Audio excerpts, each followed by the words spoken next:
Zambians to this debate on the Ministry of Religious Affairs and Guidance. I think one of the things that I really want to touch on, Mr. Chair, is the issue that we as Zambians, we need to be reminded that we are Zambians first before our political affiliations. And I think this has become a challenge in our country. We no longer aspire to be good examples to our children, even ourselves, because we have been so overtaken with our political affiliation versus being patriotic to the country, which we found and will leave when our time is up. Mr. Chair, I want to remind the Ministry of Religious Affairs that indeed she has a reason to this position for such a time as this. As one woman whom we know by the name of Esther, she was reminded that do not keep quiet because you will not be spared in the long run. And so the minister has an obligation to ensure that the country of Zambia continue to be a peaceful country, which I'm afraid, Mr. Chairman, it is eroding day by day. And the people in government have a responsibility to charter the course of this nation. It is them that are setting a standard of how politics should be done in this country. But alas, Mr. Chairman, the political space in this country is diminishing day by day. When you give preferences to those who should speak on what, and curtail others or do not allow others to speak, which is their right as Zambians, as citizens of this country, you are undermining the very essence of peace. And this is what is happening in this country. And I think for me, Mr. Chairman, if we as Zambians are serious about the peace we proclaim, if we are serious about the values of Christianity we proclaim, then we need to be people who are seen to be doing the very fruits of what Christianity is all about. This is a country that has enjoyed peace. This is a country that we chose to become democratic. And in the democratic dispensation, people should be given the freedom to express themselves. But this is not happening, Mr. Chair. And it leaves a lot of us, especially young people who have come into, or young, not young as in children, but younger entries in politics, to really look at politics and say this is a laughing stock, not only for this country, but for the many nations that Zambia has aspired for many years. When we talk of religion, Mr. Chair, there was a Nathan in one of the Book of Life who was able to hold David, the king of Israel, accountable to his deeds. And I think this is what the ministry should be all about. When David was asked the question, who did that? Nathan replied without fear, it was you, David. So the question is, what is the Ministry of Religious Affairs doing to ensure that the Christian principles, the Christian values, the Christian ethics are being held by the leaders of this country and all of us? It leaves a lot to be desired for. Look at the poverty levels in our country. You don't need to go and do a research to understand that Zambia sits among the countries that are full of poverty, and the illiteracy levels are very high. There is a book called Gems. It says, pure religion takes care of its orphans, its widows, and the poorest in their society. So you tell us, when you see the street kids on the street, when you see the widows crying for their payments of the benefits of their late husbands or wives for years and years, and the government is not listening, is this pure religion that we're calling ourselves? I think it should pain us to realize that we are fortunate to be in these seats to be able to be voices of the people, just like the Ministry of Religious Affairs is a voice beyond even us here. But I hope that she'll become a voice to the president of this nation, because there lies the peace or the lack of peace in this country. Religion should not be used as the opium of the poor, as Karl Marx said. We have heard from other speakers already, Mr. Chair, that in many cases, religion has been misused and people have gone on a very bad path. The division that we hear about, the divisions that we're beginning to see, is a political construct that has been created in this country to discriminate others against the very basic resources that they need or services. Why should that be the case? Where would the ordinary Zambians go if Zambia, what they call their country, cannot give them the very basic of every human's cry? They cannot get their job because of a certain religion or a certain tribe. When did we become like that? It is a political construct that needs to be destroyed or dismantled, lest we go on the path where many African countries have gone.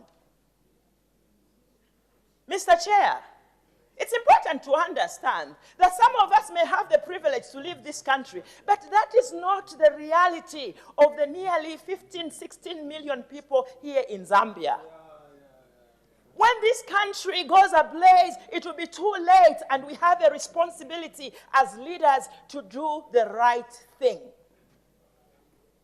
It is what true religion is all about. How do we feel when we can afford a meal and we know the truth is a lot of our people here in Zambia cannot even talk about 3 meals a day? And we want to continue politicking in these wars. Yet we have family members. Some of us have constituencies in rural areas. We know these realities day by day. I think enough is enough, ladies and gentlemen.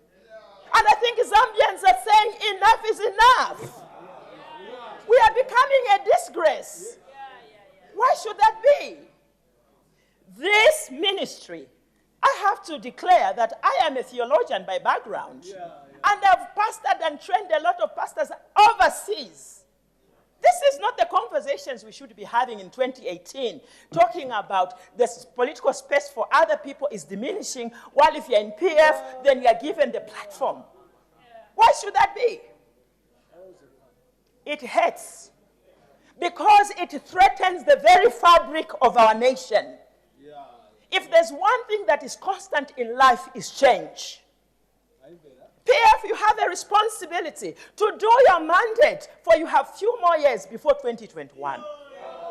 So what is the problem? You already have the power. Execute what is good for the poor. Execute what is good for the orphans. Execute what is good for people living with HIV. Execute for what is good for the widows. These are your relatives. For how long should we come here and talk, and yet the actions are beyond what is responsive? For how long? And yet we have a ministry that is given the mandate to ensure that the ethics and the morals of this country are an example of what a Christian nation is supposed to be. You shall know them by their fruits. There's no ways around it. You can say all you want, but your fruits will tell you the reality of what you believe in. And so it is important that as a country, enough is enough. Because the same way you are seated here, it may look like a laughing matter. Tomorrow you want to be here. Someone else will be here, and you want them to do what is just for the poor. You want them to do what is just for the rural people. The rural people have been used in this country. They come and vote in and day out, and yet they don't see the benefits. Where are the schools in our rural areas? Where are the clinics in our rural areas? You shall know them by their fruits. We are talking of the budget here. What is the allocation to agriculture when we are claiming that we will diversify our country in agriculture? How much was allocated to agriculture? This is where the guidance comes in. Because if you cannot eat, how will you worship, Mr. Chair? How would people worship if they can't even feed their own children? They are coming, some of them, because they know if they do not come, their jobs are threatened. Christianity's key, it does not force anyone to worship the God that it proclaims. But why is it that since Zambia claimed to a Christian nation now, even to go for prayer, you are forced to go there? What kind of religion are we talking about? That's not Christianity. So until we correct our deeds, until our actions can ask, what are we doing for the vulnerable of our society? There's only time that will tell. If I remember correctly, a lot of people were excited when PF said was coming in power because it said there will be more money in people's pockets and less taxes. But what is the current situation? Every Zambian knows there's no money in their pockets. I think this country has a paralysis of not implementing what it talks about. It is a cancer that we have allowed as a country. And I think this is where this ministry will sit so well to begin to speak to these issues, because you cannot profess to be living on Christian principles when people are hungry, when poverty levels continue to be high, when the women who are supposed to be the backbone of the country are left behind. What good does it do if we only have 1% of the bourgeoisie or those who are rich and the mass of the Zambians are poor? What good does it do? How many shoes can you wear, for crying out loud? I think it's critical that we begin to search within our hearts. Not even prayer will do it. Not even day of prayer will do it. And it's a call to the religious leaders in Zambia. Be neutral if you're going to drive this country to the destination where it's supposed to be going. When did Christians become for princess? What is that? How can we have Christians for this region, for this person? It does not exist unless you tell us there is a different religion that is being practiced as Christianity in Zambia. But the Christianity that we know of, some of us who have been studied theology, the Christianity that we know of, those that is proclaimed around the world, is that even the very basic human rights must be promoted, must be respected, and must be preserved. The opposition has a great responsibility to the executive. So when the opposition speak, especially when it is positive criticism, hear them for the sake of this nation. When an opposition leader speak, hear he or she, because she may just have what is there to offer for the better direction of this country. But unfortunate, when you speak as opposition, you are seen as, now look what you are saying. Instead of hearing the positive criticism so that we can charter this country forward for a better future, not only for us who are in here, for some of us who have been privileged to be able to live this country, but for the mass, for the very Zambians who are saying enough is enough.